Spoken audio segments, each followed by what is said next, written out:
श्री स्वामी समर्थ. पुन्हा एकदा तुम्हा सर्वांचे आपल्या चॅनलमध्ये खूप खूप स्वागत आहे. तर लवकरच श्रावण मास सुरू होत आहे.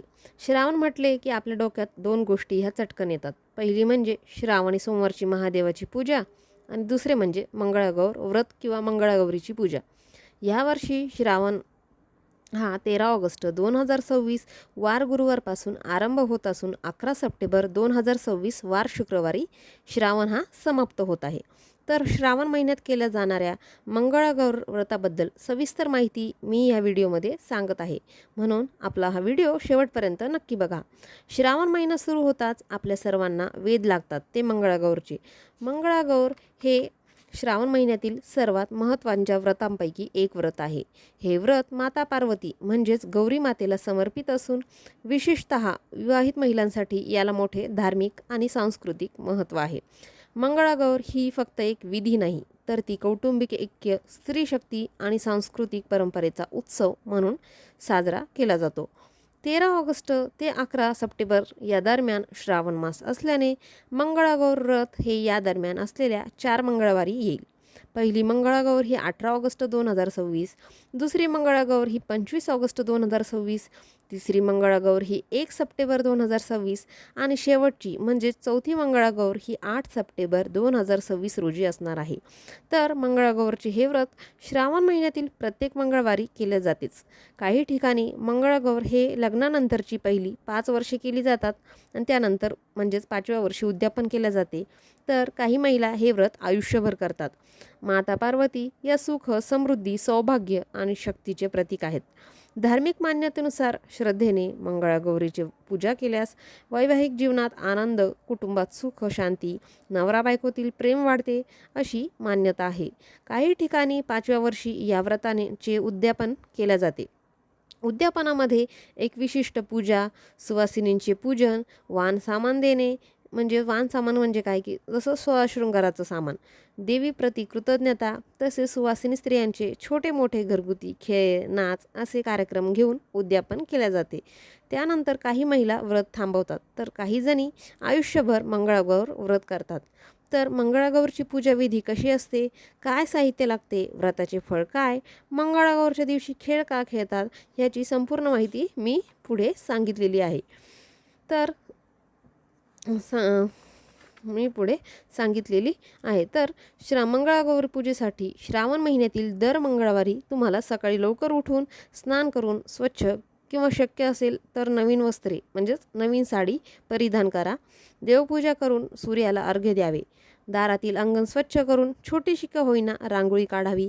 त्यानंतर घरात जिथे तुम्ही मंगळागौरीची पूजा मांडणार आहेत ती जागा स्वच्छ करून एक पाट किंवा चौरंग ठेवावा. त्याभोवती रांगोळी काढून त्यावर हळद कुंकू व्हावे. चौरंगावर किंवा पाटावर स्वच्छ कोरे, पिवळे किंवा लाल किंवा केशरी वस्त्र अंथरून त्यावर गौरीची म्हणजेच माता पार्वतीची किंवा ती नसेल तर माता लक्ष्मीची किंवा ते देखील नसेल तर तुमच्या कुलदेवीची मूर्ती किंवा फोटो हा स्थापित करा.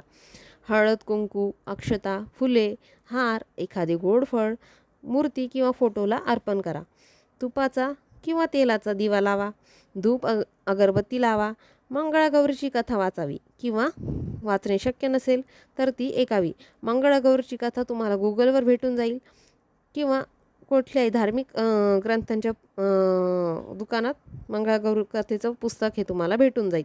पण जर तुम्हाला कथा वाचणं शक्य नसेल तर मंगळागौरच्या कथेचा व्हिडिओची लिंक मी खाली डिस्क्रिप्शन बॉक्समध्ये देत आहे.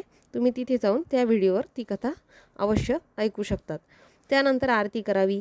आरती करताना आधी गणपतीची, त्यानंतर महादेवाची, त्यानंतर कुलदेवी किंवा मंगळागौरीची, आरती झाल्यानंतर पांडुरंगाची किंवा कोणतीही एक आरती आणि शेवटी कापूर आरती अशा 5 आरत्या म्हणाव्या. आरत्या येत नसतील तर तुम्ही यूट्यूबवर आरत्या लावून देखील आरती करू शकतात. आरती झाल्यावर माता गौरीला नमस्कार करून मनोमन प्रार्थना करावी. शक्य असल्यास गरजू स्त्रियांना वाण किंवा दान द्यावे. मंगळागौरीच्या पूजेत हळद कुंकू, लाल किंवा पिवळी फुले, गोड फळे लाल किंवा पिवळी मिठाई, श्रीफळ म्हणजेच नारळ, विड्याची पाने, तुपाचा दिवा, हळकुंड, सुपारी, बदाम, खारी, खोबरे यथाशक्ती 5 किंवा 11 किंवा 21 रुपये अवश्य अर्पण करावेत. आता आमच्या इकडे मंगळागौर पूजेसाठी जो प्रसाद असतो त्याच्यामध्ये भिजवलेली हरभऱ्याची डाळ किंवा ती आंब्याची डाळ म्हणतात ना, तशा प्रकारचा आमच्या इथे आमच्या भागात प्रसाद करतात मंगळागौरीच्या पूजेला. तुमच्या भागात ज्या पद्धतीचं प्रसाद म्हणा, नैवेद्य म्हणा, जो काही बनवतात तुम्ही तसा बनवू शकतात. आमच्या भागात असं आहे, तुमच्या भागात जसं असेल तसं, कारण प्रत्येक भागातली पद्धत रीत वेगवेगळी असते. तर तुम्ही तुमच्या याच्यानुसार करू शकतात. तर आपल्या महाराष्ट्रात मंगळागौरीच्या दिवशी पूजेनंतर पारंपरिक खेळ तर खेळले जातात. ते तर सगळीकडे कॉमन आहे, कारण सगळीकडे जिथे जिथे मंगळागौर व्रत होतं ज्या भागात, तिथे मंगळागौरच्या दिवशी सुवासिनी बाया हे खेळ खेळतातच. जसं की फुगड्या, झिम्मा, पिंगा, पुन्हा काय म्हणतात गाण्याची तालीम खेळण्याची प्रथा आहे. यामागे कारण असं आहे की ह्याने महिलांमध्ये आनंद, एकोपा आणि सामाजिक बंध हे अधिक घट्ट होतात. मंगळागौरीचे व्रत केल्याने पतीला दीर्घायुष्य म्हणजेच विवाहित स्त्रीला अखंड सौभाग्य लाभते, कुटुंबात सुख, समृद्धी आणि शांतता नांदते, मनोवांछित फळ मिळते अशी मान्यता आहे. मंगळागौर हे फक्त एक व्रत नाही, तर ती श्रद्धा, सौभाग्य, स्त्रीशक्ती आणि कौटुंबिक संस्कार यांचे प्रतीक आहे.